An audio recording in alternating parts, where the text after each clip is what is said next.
Reynold லாஜி ஒரு single ownership கண்டிஷனில் இருக்குங்கண்ணா. 16 மாடல் வண்டி, எந்த ஆக்சிடென்ட் ரீப்ளேஸ்மெண்ட் ரெண்டு ஸ்க்ராச்சஸ் எதுவுமே கிடையாது. 80,000 தான் ஓடி இருக்கு.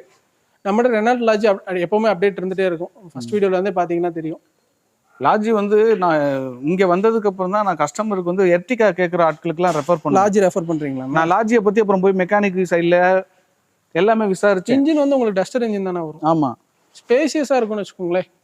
நீங்கள் அதை கம்பேர் பண்ணும்போது எர்டிகா கம்பேர் பண்ணுவோம், ஸ்பேஸ் கொஞ்சம் நல்லா எவ்வளோ லென்த்து நல்லா இருக்கும். அதான் நான் இது சம்மந்தமாக போய் வீடியோஸ்லாம் பார்ப்பேன். ஓகேங்க. ஒரு மெக்கானிசம் என்ன மாதிரி இருக்குன்னு, ரிலேபிலிட்டி எப்படி இருக்குது அப்படின்னு. எர்டிகாவோட ஒரு எப்படி இருந்தாலுமே ஒரு 5 மடங்கு ஒரு பெஸ்ட்டான கார் இது. கண்டிப்பாக. ஆனால் ரீசேல் அதிகமாக இருக்கும், இது ரீசேல் கம்மியாக இருக்குன்னு வச்சுக்கோங்களேன். இன்னைக்கு இது 2016 மாடல் ரெனால்ட் லாஜியில் ஆர்எக்ஸ் செட் டாப் அண்ட் வேரியண்ட்டுங்கண்ணா. 85 PS இன்ஜின். மைலேஜுமே பார்த்தீங்கன்னா 17 to 18 சாலிடாக கிடைக்கும். சாலிடாக வந்துடும். Seat cover, full mat, cut mat, android சிஸ்டம்லேருந்து எல்லாமே வந்துடும். அலாய் வீல்ஸ் வந்துடும்.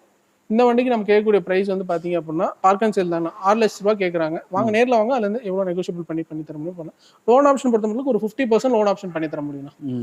50% ஒரு 6 லட்ச ரூபான்ற போது 3 லட்ச ரூபா நம்ம லோன் ஆப்ஷன் பண்ணி தர முடியும். இது அவங்கள ஃபைனான்சியலையும் ஒரு அண்டர் தான் வச்சிருக்காங்க. ஆமாங்கண்ணா. பெருசாக மூவ்மெண்ட் இல்லை. லோன் ஆப்ஷன் வந்து கொஞ்சம் குறைச்சி தான், ஃபண்டிங் கொஞ்சம் குறைச்சி தான் கிடைக்கும்னு வச்சுக்கோங்க. ஆனால் என்ன